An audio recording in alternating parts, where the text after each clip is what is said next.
बारामतीत अनियमित वीज पुरवठा, युगेंद्र पवार यांनी गाठलं वीज मंडळाचं कार्यालय।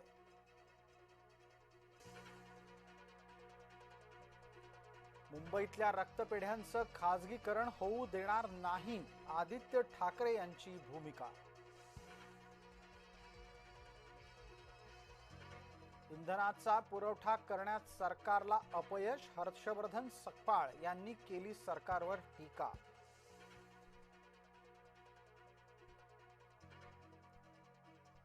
ठाण्यातही काँग्रेस आक्रमक, इंधन दरवाढ आणि सिलेंडरच्या तुटवड्याच्या विरोधात केलं आंदोलन।